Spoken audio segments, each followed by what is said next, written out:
Well, also in Westminster is the Labour MP Stephen Kinnock. Good afternoon to you. Hello, good afternoon. In a way, given what Tom Watson said this morning, these talks may not be relevant anyway, because we have the line about Labour being a party of remain and reform. Is that how you see your party? Well, I think what would be a real shame is if the talks are failing because they're being torpedoed by an additional red line that Labour is bringing in around a second referendum. What we have to do is get a deal with the government based on a customs arrangement, single market alignment, the 5 tests, in essence, that Jeremy set out in his letter to Theresa May in February. Then if colleagues who are campaigning for a second referendum want to put that deal to Parliament and say, let's vote to have that put to a second referendum, OK, fine. But if you try to insert a second referendum into these talks, they won't get through because the Conservatives will not whip their MPs to support it. And the only way to get a stable majority that Keir himself was talking about in the Guardian interview is if both Theresa May whips her Tory MPs and Jeremy whips us.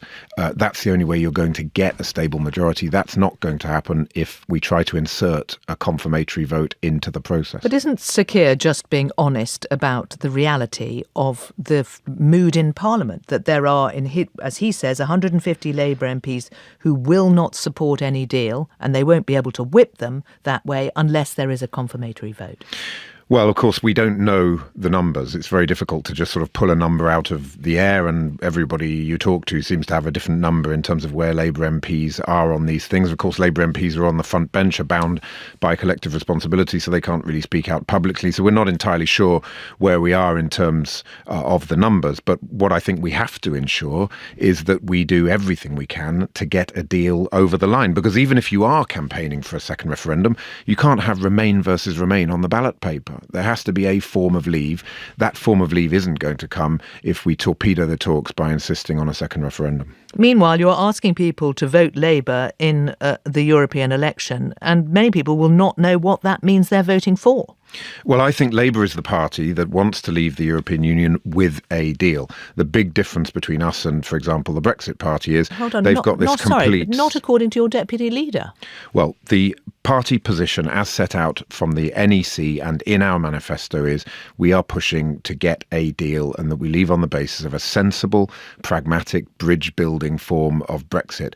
Leaving the European without a deal would be a complete catastrophe. I genuinely believe but what it's the about end remaining of the and steelworks in my reforming the EU, as your deputy leader said this morning?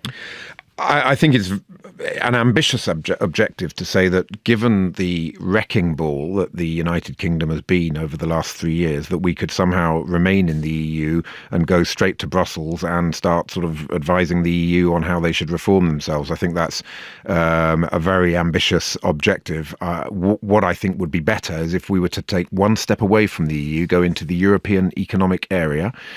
From there, we can detoxify the relationship between the UK and the EU, and I think have a genuinely influential relationship in building a new kind of Europe, more decentralised, more flexible, with the United Kingdom as part of the European Economic Area family alongside Norway. That, I think, is the way to drive a reform agenda without having to go through the deeply divisive process of a second referendum, which I think wouldn't be decisive because we don't know what the result would be. And if it is a narrow victory for Remain, I think the chances of it then being the Leave side saying, let's have the best out of 3, would be very high indeed. Stephen Kinnock, thank you very much.